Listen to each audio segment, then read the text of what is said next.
इस समय हैं हम सेबी भवन में एक बहुत ही खास इंटरव्यू के लिए। जी हाँ, हमारे साथ हैं सेबी चेयरमैन तुहिनकांत पांडे। तुहिनकांत पांडे जी 1987 बैच के उड़ीसा कैडर के आईएएस, करीब 40 साल का अनुभव रहा है इनका। इन्होंने चंडीगढ़ से अर्थशास्त्र में ग्रेजुएशन की डिग्री ली, बर्मिंघम यूनिवर्सिटी से एमबीए किया, फाइनेंस सेक्रेटरी रहे, रेवेन्यू सेक्रेटरी रहे, दीपम के भी चीफ थे, एलआईसी की लिस्टिंग में एक बहुत खास भूमिका निभाई और एयर इंडिया में भी जब उसका जब प्राइवेटाइजेशन हुआ वापस, उसमें भी एक बहुत बड़ी भूमिका निभाई। अब एक और बड़ी भूमिका में है सेबी चेयरमैन की। तुहिन जी, थैंक यू सो मच, आज आप हमारे साथ जुड़े। और आप पहली बार जब हमारे इवेंट में आए थे, मनी कंट्रोल के इवेंट में, तब भी मैंने आपसे मुलाकात की थी और आज मुझे आपसे मिलने का मौका मिला। Thank you so much. पहले तो ये बताइए कि सेबी चीफ का काम संभालने के बाद आपको कैसा लग रहा है? आप वेल सेटल्ड हैं अब यहाँ पर, और ये आपको जो आपके पुरानी रिस्पॉन्सिबिलिटीज़ हैं उनसे कितना डिफरेंट लग रहा है? नहीं, ठीक है, हम तो आदी हैं, भिन्न भिन्न संस्थाओं में जाते हैं और ये तो फाइनेंस सेक्टर से ही जुड़ी संस्था है और पीछे भी मेरा अनुभव रहा है स्टॉक मार्केट्स के साथ, तो इसलिए कोई बहुत ज़्यादा परेशानी नहीं है। ये मैं कहने वाला था कि इस फाइनेंस सेक्टर आपके लिए कुछ नया तो है नहीं और स्टॉक मार्केट से भी आप जुड़े रहे हैं। एज सेबी चीफ आपकी सबसे बड़ी प्रायोरिटीज़ क्या हैं सर? देखिए, हमारे सेबी में हमारा जो मैंडेट है, जो संसद का मैंडेट हमारा है, वो है 3 तरह का। एक तो इन्वेस्टर प्रोटेक्शन, दूसरा development of market, securities market, और तीसरा है रेगुलेशन ऑफ मार्केट। तो इन तीनों को देखते हुए हमारे 3 जो हमारे मेन हमारे रिस्पॉन्सिबिलिटीज़ हैं, जिम्मेदारियां हैं, उनको निभाने के लिए जो हमारा रेगुलेटरी स्टैंस है वो हम सोचते हैं या समझते हैं कि ऑप्टिमम रेगुलेशन की हम और जाएं, एक संतुलित रेगुलेशन जिसमें कॉस्ट ऑफ डूइंग बिजनेस की भी बात हो, कॉस्ट ऑफ कंप्लायंस और ईज ऑफ डूइंग बिजनेस की भी बात हो, और इन्वेस्टर प्रोटेक्शन की और डेवलपमेंट ऑफ न्यू प्रोडक्ट्स की बात हो, और रेगुलेशन को इस तरह से किया जाए जिसमें कि रेगुलेशन हमारा रिस्क जो है वो भी मिटिगेटेड रहे और जो हमारा कॉस्ट ऑफ कंप्लायंस है वो कम रहे, ताकि हम ज़्यादा से ज़्यादा इस समय जो भारत की जो पूर्व संभावनाएं हैं कैपिटल मार्केट विकसित को विकास करने की, उसमें हम भूमिका निभा सकें। आपने ऑप्टिमम रेगुलेशन की बात की, तो कहीं आपको एक जो पिछले 6 महीने में एक चीज़ रही है कि कहीं ज़्यादा ओवर रेगुलेशन तो नहीं हो गया था सेबी की तरफ से? क्या ये एक फैक्टर रहा था जो आपने ऑप्टिमम रेगुलेशन की बात की? मैं कोई पिछले और आगे और इस तरह से कमेंट नहीं करना चाहूँगा, क्योंकि सेबी संस्था तो इतने सालों में बनी है और इसने देश की प्रगति के साथ इस जुड़ी रही है और मदद भी की है, और जो इतनी कैपिटल मार्केट, अभी हम 4th लार्जेस्ट वर्ल्ड की कैपिटल मार्केट बने हैं, उसमें कैपिटल सेबी का पूरा योगदान रहा है। और मैं तो 11वां चेयरमैन हूँ, 10 चेयरमैन पहले आए हैं। बिल्कुल। और उसके बाद यहाँ का जो स्टाफ है, कैपिटल मार्केट इंटरमीडियरीज हैं, रेगुलेटर अकेला तो कुछ नहीं कर सकता, जो हमारी और संस्थाएं जो जुड़ी हुई हैं, एक्सचेंजेस हैं, मार्केट इंफ्रास्ट्रक्चर इंस्टीट्यूशंस हैं, तो इन सब ने मिल के हमने एक किया। और सबसे बड़ी बात इन्वेस्टर्स हैं। आज 13 करोड़ इन्वेस्टर्स इस मार्केट में आए हैं, जो कि 5 करोड़ के करीब इन्वेस्टर्स 2020 में थे। तो इन सब ने जुड़ के ये मार्केट को डेवलप किया है, और उस हिसाब से जो रेगुलेटर के रूप में मैं एक बहुत ही विनम्र भाव से ये कहना चाहूँगा कि हम जो हमारे बहुत सारे काम हुए हैं उन्हीं को आगे बढ़ाते हुए हम फर्दर डेवलप करेंगे।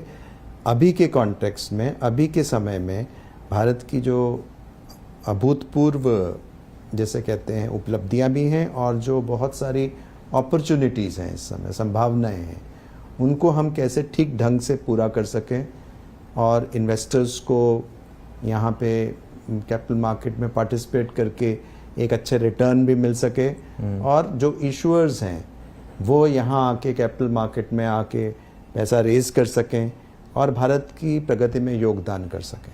बिल्कुल, आपने काफ़ी स्टेक होल्डर्स की बात की। सबसे इम्पॉर्टेंट ऑब्वियसली उसमें या सबसे बड़ी कम्युनिटी जो है उसमें वो इन्वेस्टर्स की कम्युनिटी है, और इन्वेस्टर्स सेबी को एक हमेशा एक एज एक मसीहा के तौर पे देखते हैं कि अगर कुछ भी गड़बड़ होगी तो सेबी देख रहा है। तो सेबी पिछले जो 6 महीने में 1 साल में काफ़ी स्टेप्स भी उठाए हैं, काफ़ी इनसाइडर ट्रेडिंग को लेकर या काफ़ी रॉन्ग डूइंग्स को लेकर। क्या आप ये मानते हैं कि इन्वेस्टर्स का कॉन्फिडेंस जो सेबी में है वो इसी तरीके से बरकरार रहेगा और आगे भी उस पर आप कदम और उठाएंगे और स्ट्रिक्ट कदम भी आगे उठाएंगे अगर ज़रूरत पड़ी तो?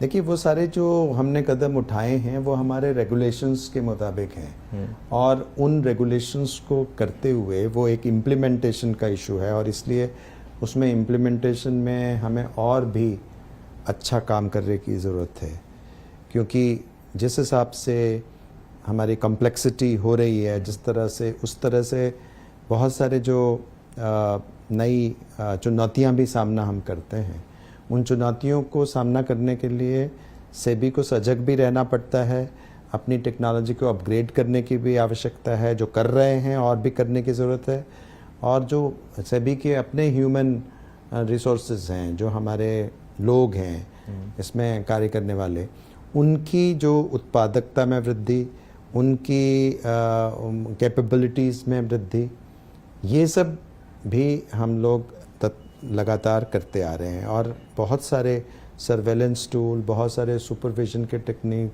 यूज़ ऑफ एआई और new techniques of investigation, forensic में हमको आगे जाने की मतलब जो बैलेंस शीट एनालिसिस, तो ये सारी चीज़ें जो हैं वो हमारे निरंतर प्रगति पे हैं, और उसको और भी प्रगति करने की आवश्यकता है। और मुझे लग रहा है कि मार्केट इंटीग्रिटी को मेंटेन करना हमारा मुख्य उद्देश्य है, और उस उद्देश्य के लिए हमें बिल्कुल जैसे तैयार भी रहना है, और हम जवाबदेह भी हैं उसके। बिल्कुल सर, ये सवाल मैंने इसलिए पूछा क्योंकि हालांकि स्टॉक मार्केट में जब भी आप इन्वेस्ट करते हैं एक मार्केट रिस्क आप लेते हैं, लेकिन कई बार ऐसे होता है कि कई कंपनियां हैं जिनके स्टॉक प्राइसेस 90-95% गिरते हैं और उसके बाद उन कंपनियों में कुछ गड़बड़ियां पाई जाती हैं। हमने रिसेंटली भी 1-2 ऐसे केसेस देखे हैं। अभी रिसेंटली एक ऑटो एंसिलरी से जुड़ा हुआ मामला भी आई एम श्योर आपके भी संज्ञान में आया होगा। तो ऐसे में क्या पहले से कुछ वार्निंग साइंस दिए जा सकते हैं इन्वेस्टर्स को, जिससे कि वो थोड़े से कॉशियस हो जाएं इस चीज़ में? आई एम श्योर सभी ऐसे कुछ कर रहा होगा, लेकिन इसमें कुछ आपने और सोचा है कुछ और किया जा सके इसमें? देखिए, वार्निंग साइंस डिस्क्लोजर्स पे बहुत से आधारित होते हैं। डिस्क्लोजर्स बहुत मात्रा में अवेलेबल हैं। आपके जो जितने रेगुलेशंस के हिसाब से हमने किया है कि जिस हिसाब से कोई भी मटेरियल इवेंट होगा उसको बताया जाएगा एक्सचेंजर्स को। फिर हमने मटेरियलिटी पे भी हमने जारी किया है कि मटेरियल किसको मानेंगे, ताकि ऐसा ना हो कि मटेरियल इवेंट्स को मिस कर जाएं आप। तो उस पे भी हमने क्लैरिफिकेशन जारी किए। उसके बाद हमारे पास बोर्ड ऑफ डायरेक्टर्स हैं। बोर्ड ऑफ डायरेक्टर्स की अपनी जिम्मेदारियां हैं, उसमें इंडिपेंडेंट डायरेक्टर्स हैं, उनकी इंडिपेंडेंट डायरेक्टर्स की जिम्मेदारियां हैं। बहुत सी चीज़ें हैं जैसे रिलेटेड पार्टी ट्रांजैक्शंस हैं, वो सिर्फ उसको अप्रूव करने के लिए इंडिपेंडेंट डायरेक्टर्स ही होने ज़रूरी हैं। ऑडिट कमेटी है, एनआरसी है, जिसमें कि मैनेजमेंट पर्सनल पे इशू उन पे उनकी जवाबदेही तय होती है। बिल्कुल। उसके बाद ऑडिटर्स हैं, ऑडिटर्स की अपनी जवाबदेही है। तो एक सिस्टम है और उस सिस्टम में बहुत अलग अलग जिम्मेदारियां हैं, और उसके ऑन टॉप ऑफ इट जो कॉर्पोरेट गवर्नेंस है वो खुद भी, यदि कोई भी कॉरपोरेशन रहेगी एज एन एंटिटी, उसको अपनी रेपुटेशन भी करनी होती है, और उसी रेपुटेशन के मदद पे वो आगे जाते हैं और उनको लोग रेस करते हैं। तो आप देखिए कि मेजॉरिटी जो है वो इस सिस्टम में सुचारू रूप से चल रही है। बिल्कुल। अब उसमें कुछ यदि ऐसे लोग होते हैं जिसमें लोग आ जाते हैं, शामिल हो जाते हैं, जब फॉल्स डिस्क्लोजर के मामले सामने आते हैं, तो जब भी हमें कंप्लेंट्स आती हैं या हम नोटिस करते हैं तो वो एक्शन हम लेते हैं, और हमें लेना भी चाहिए, क्योंकि उसको, लेकिन इन्वेस्टर पॉइंट ऑफ व्यू से भी एक अपील मैं करना चाहूँगा आपके माध्यम से बिल्कुल कि वो ये ज़रूर देखें कि वो किस में इन्वेस्ट करें। एग्जैक्टली हाँ और बहुत इन्फॉर्मेशन अवेलेबल है बिल्कुल आजकल। वो इन्फॉर्मेशन इतनी सुविधा में अवेलेबल है कि बिल्कुल। आप कुछ भी ऑनलाइन भी जाएंगे तो आपको बहुत सारे तथ्य मिल जाएंगे। बिल्कुल हाँ तो थोड़ा संभल के सहज के इन्वेस्ट करना है। आपका पैसा है, आप उस पैसे को का महत्व समझिए और उसको देख के उनमें करिए। जब आप रिटर्न्स की बात करते हैं, जहाँ पे भी आपको एक्सेसिव रिटर्न्स की कोई या तो वो लुभा रहा है आपको या आप देख भी रहे हैं टेम्परेरीली, तो आपको उसको एक बहुत क्रिटिकल दृष्टि से आपको देखने की ज़रूरत है। क्या ये सही है, क्या इसमें इतना संभव है? क्योंकि जहाँ कहीं भी बहुत ज़्यादा एक्सेसिव रिटर्न्स की बात लोगों ने की है, उन्होंने लोगों ने धोखा भी खाया है। बिल्कुल। तो ये जो आचरण है, जो मैं कहता हूँ इन्वेस्टिंग का आचरण है, एक तो वो थोड़ा लॉन्ग टर्म, उसमें टर्म भी होना चाहिए कि कैसे जा रही है। दूसरा वो होना चाहिए, हमारे तरफ से ये है कि फॉल्स डिस्क्लोजर्स को हम बहुत तीखी नज़र से देखना चाहेंगे। अब हम ये भी देखना चाहेंगे कि जो डिस्क्लोजर्स किए जा रहे हैं और उस पर हम तुरंत कार्रवाई करने जा रहे हैं कि यदि आप डिस्क्लोजर्स करते हैं किसी कि हमको ये ऑर्डर मिल गया है या कहाँ से लिस्टेड कंपनी से किसी ने ये हमें दिया है, तो एक ऑटोमेटिक सिस्टम ऑफ चेकिंग, जिससे कि एक्सचेंजेस के थ्रू उन पे कंप्लायंस ऑफिसर्स को आपको मेल चले जाए कि आपकी कंपनी के विषय में किसी और कंपनी ने, लिस्टेड कंपनी ने ये घोषणा की है और एक्सचेंजेस को बताया। क्योंकि कई बार वो लोग मॉनिटरिंग नहीं कर पाते हैं। बिल्कुल। ताकि उनके पास ये जानकारी रहे कि उनके विषय में ये कहा जा रहा है और ताकि वो एक्सचेंज को तुरंत बता सकें कि यदि वो सत्य नहीं है।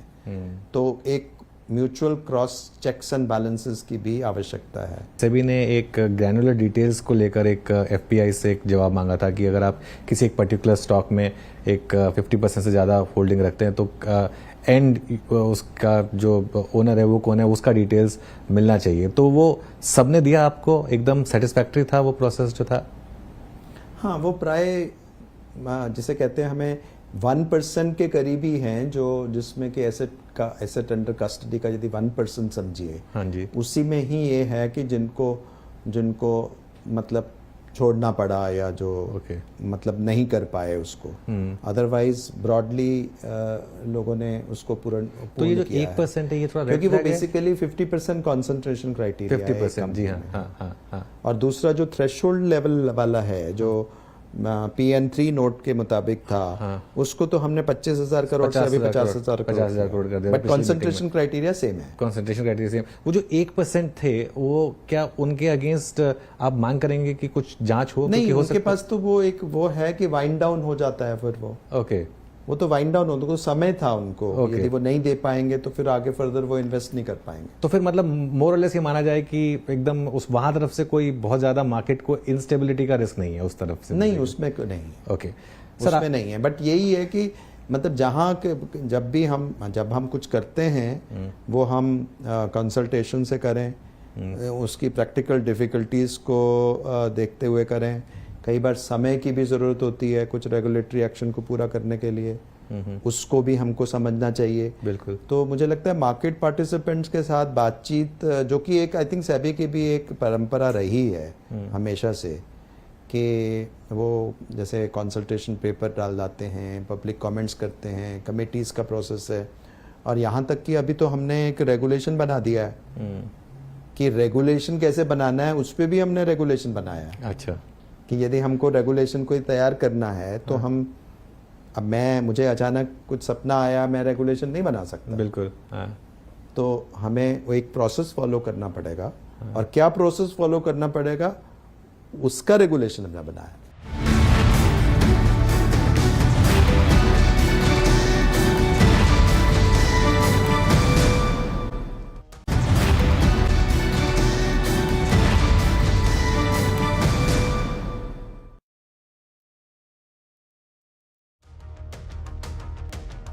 बीस करोड़ की एप्लीकेशन डाली, उनको 20-20 हज़ार करोड़ के वो एप्लीकेशंस आ गई, और काफ़ी कंपनियां थी जिनमें लोगों को लगा कि शायद रिटर्न्स जो हैं वो आउटसाइज थे। कई कंपनियां उसके बाद उनमें से गायब भी हो गई। हालांकि अब तक जो एसएमई आईपीओस थे वो डायरेक्टली एक्सचेंजेस के अंडर थे, लेकिन क्या अब सेबी थोड़ा उसमें और टाइटनिंग के प्रोसीजर लगाएगा? पिछले 6 महीने में हमने काफ़ी टाइटनिंग देखी है एसएमई आईपीओस में, क्या और की ज़रूरत है वहाँ पर? देखिए, एक तो वो जो एसएमई आईपीओ का सिस्टम था और जो रिलेटिवली लाइट टच था और अलग से मेन बोर्ड से अलग था, बिल्कुल, उसका ये भी था कि उसका फैसिलिटेट करना, क्योंकि हमारे इतने लार्ज नंबर ऑफ एसएमईज हैं, इतनी संख्या है उनकी, वो लोग मार्केट को एक्सेस कर सकें, और वो भी एक दायित्व है। बिल्कुल। दूसरा ये था कि उसको एक्सचेंज से ये रखना और उसमें लाइट टच रखना, लेकिन यदि उसमें कुछ ऐसी त्रुटियां देखी गई तो उसको भी थोड़ा सा टाइट करने की आवश्यकता पड़ी, तो हमने किया। और भी वॉचफुल हैं हम, यदि उसमें कोई और ऐसे त्रुटियां रहेंगी तो उसको फिर और उस दृष्टि से भी देखेंगे। हम तो वॉच करेंगे सिचुएशन को, क्योंकि healthy development of the market हमारा कार्य है, लेकिन हम डेटा बेस्ड देखते हैं कि, और दूसरा, किसी भी स्थिति में अब यदि आप आईपीओ में इतना लग रहा है, अब उसको हम कैसे रोक सकते हैं? लेकिन ये भी तो देखने वाली बात है कि उसके बारे में जो कोई भी यदि इतना लोग देख रहे हैं तो वो भी बिल्कुल भेड़ चाल में काम ना करें। तो मैं ये कह रहा हूँ कि इन्वेस्टर्स को थोड़ा अपने आप को अपग्रेड करना पड़ेगा। बिल्कुल। और उनको बहुत सारी जो चीज़ों में, यदि मान लो कोई इस तरह के इन्फ्लुएंसर्स हैं जो कि इस तरह की पूरी जैसे हर्ड मेंटालिटी क्रिएट कर देते हैं, और उनको इससे अच्छा कि वो प्रोस्पेक्टस देखें, इससे अच्छा वो और चीज़ें देखें, उसमें और जानकारी करें।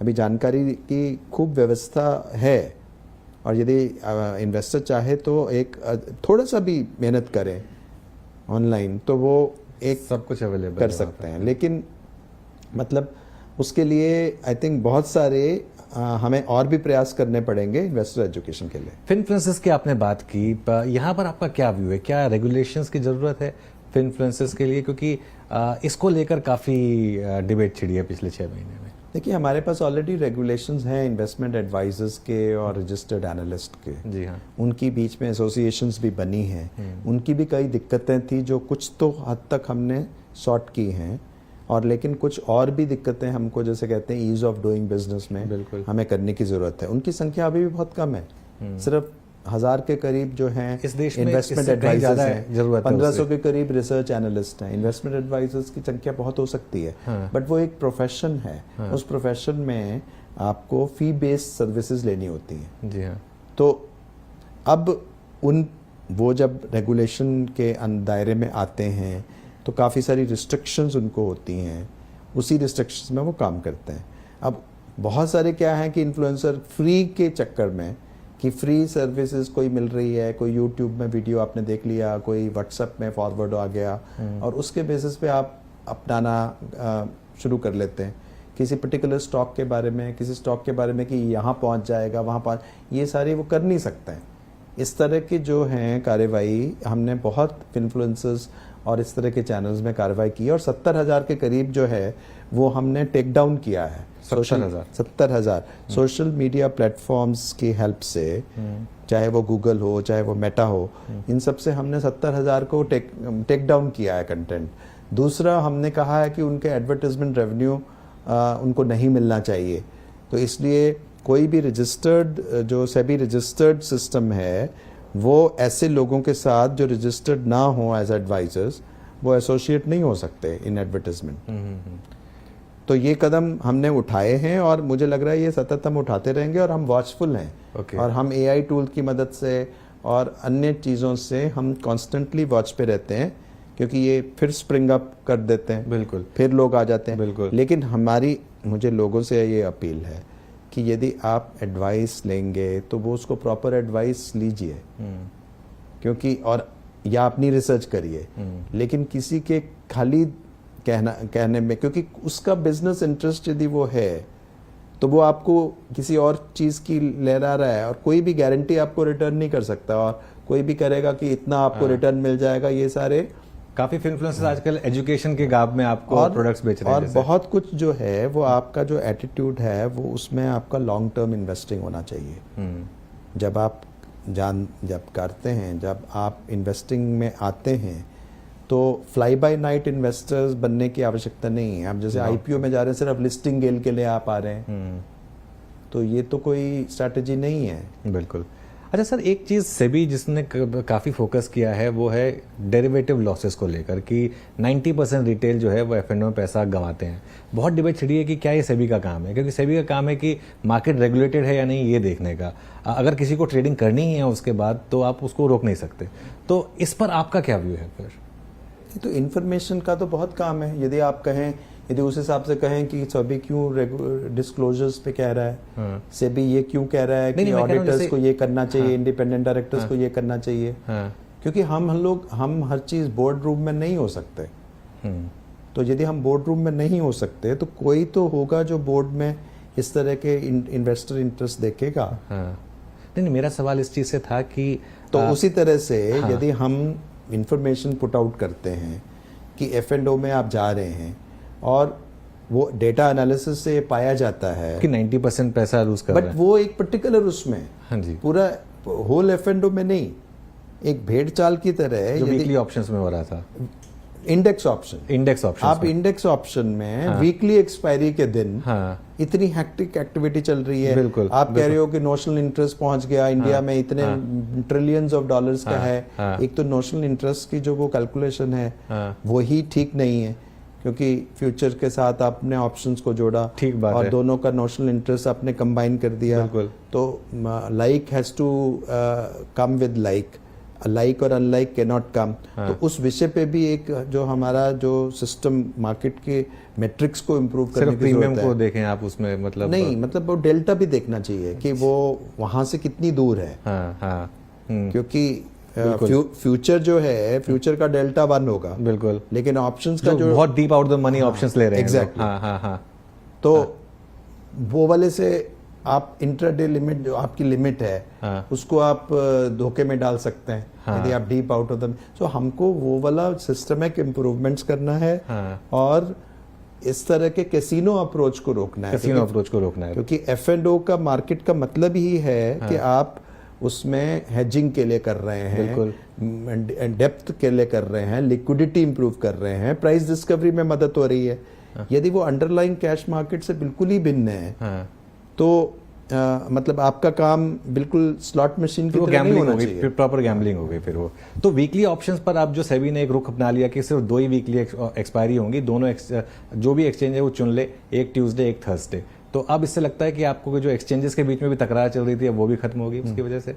हाँ, वो हो गई है क्योंकि हमने फिक्स कर दिया उसको। तो अब वो उस पर कोई रीथिंग नहीं है, और अगर कोई और एक्सचेंज आएगा तो उसको भी यही रखनी होगी, इसी दायरे में रह के आपको काम करना होगा। सर, एक दो आखिरी सवाल मेरे आपसे।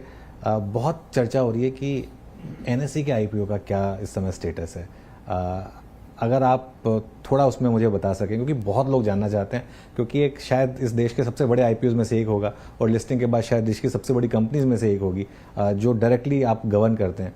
तो उस पर क्या विचार है आपका? तो एनएसई आईपीओ के बारे में जो 4 इश्यूज हैं जिस पे कि हमारी चर्चा एनएसई से हो रही है। कुछ हमने इंफॉर्मेशन उनसे मांगी थी, कुछ उन्होंने जवाब दिए हैं, उसके बारे में बातचीत करके हम रिजॉल्व करेंगे उसको, क्योंकि एक तो उसमें लिटिगेशन का इशू है कि settle what ever is left out, दूसरा उसमें क्लियरिंग कॉरपोरेशन का रोड मैप का इशू है, क्या रोड मैप होना चाहिए, तीसरा गवर्नेंस है, चौथा टेक्नोलॉजी है। चूँकि ये एक बहुत बड़ा मार्केट इंस्टीट्यूशन है, ये ठीक है कि बीएससी लिस्टेड है और एनएसई लिस्टेड होने में मुझे नहीं लगता कोई दिक्कत हमें होनी चाहिए। तो लेकिन गार्ड रेल्स भी क्या होंगे, क्योंकि इसका कमर्शियल तो रोल है ही है, लेकिन कोई भी एक्सचेंज हो या मार्केट इंफ्रास्ट्रक्चर इंस्टीट्यूशन हो, वो कमर्शियल एंटिटी के होने के साथ साथ एक वो सिस्टेमिकली इम्पॉर्टेंट इंस्टीट्यूशन का रोल भी प्ले करता है, क्योंकि मार्केट है, वहाँ पे ट्रांजैक्ट होती है। तो इसलिए रेगुलेटर का रोल भी आता है कि पब्लिक इंटरेस्ट भी प्रोटेक्ट हो। बिल्कुल। तो उस पॉइंट ऑफ व्यू से बेस्ट इंटरेस्ट ऑफ पब्लिक में हम आगे बढ़ेंगे, इसमें मुझे आशा तो ये है। बहुत बड़ी बात कही आपने कि एज अ प्रिंसिपल आपको कोई अपोजिशन नहीं है एनएससी के लिस्टिंग से, बस एक जो ये तीन चार इश्यूज हैं ये रिजॉल्व होने चाहिए। एक आखिरी सवाल आपसे, आपने कल भी एक सेबी ने एक सर्कुलर जारी किया है ओपिनियन ट्रेडिंग को लेकर, ये इतना बड़ा मामला बनता जा रहा है और इसमें ये लोग टर्मिनोलॉजी यूज़ कर रहे हैं स्टॉप लॉस की और काफ़ी कुछ ऐसी जो मार्केट से रिलेटेड है। अब क्योंकि ये लेकिन आपके डायरेक्ट परव्यू में नहीं है, इस पर आप अब क्या कदम उठाने वाले हैं फिर, जो लोग ये कर रहे हैं? नहीं, तो हम तो बता रहे हैं कि ये नहीं है। से हमारा काम एजुकेशन भी तो है, बहुत सारी चीज़ें होती हैं, ऑनलाइन चीज़ें, इंटरनेट इतना बड़ा है, उसमें तरह तरह की चीज़ें हो रही हैं।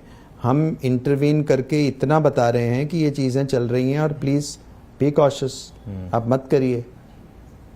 ओके लेकिन इसमें आप और कुछ नहीं करेंगे, सिर्फ लोगों को आप वार्न कर सकते हैं, या फिर ये जो एंटिटीज ये टर्मिनोलॉजी यूज कर रही हैं इनके अगेंस्ट भी आप कुछ लीगल एक्शन लेने की तैयारी कर रहे हैं? नहीं, जो भी लीगल एक्शन होगा वो होगा। वो कोई भी लीगल एक्शन, तो लीगल एक्शन कई तरह के हो सकते हैं, हमारे से भी हो सकता है, कहीं और भी लीगल एक्शन ले सकते हैं। एक सवाल रह गया था, सॉरी, म्यूचुअल फंड्स को लेकर आपने काफ़ी स्टेप्स उठाए सेबी ने इन्वेस्टर प्रोटेक्शन के लिए, छोटू पीएमएस और काफ़ी चीज़ें म्यूचुअल फंड इंडस्ट्री को लेकर भी आई, लेकिन म्यूचुअल फंड इंडस्ट्री की भी एक थोड़ी सी कंप्लेन रही है कि बहुत ज़्यादा उनके अगेंस्ट रेगुलेशन हो गया है, चाहे वो स्किन इन द गेम हो या फिर सर्वेलेंस में, चाहे हर मीटिंग की रिकॉर्डिंग हो या हर जगह सीसीटीवी हो। मैं समझता हूँ कि इसकी ज़रूरत है क्योंकि इवेंचुअली इन्वेस्टर को संभालना है, लेकिन काफ़ी mutual fund managers mutual fund industry छोड़ रहे हैं और अपना खुद का पीएमएस स्टार्ट कर रहे हैं। आई एम श्योर इसमें आपने इस पर भी थोड़ा सा पढ़ा होगा, ये थोड़ा डेलिकेट मामला है, इसको कैसे हैंडल करेंगे?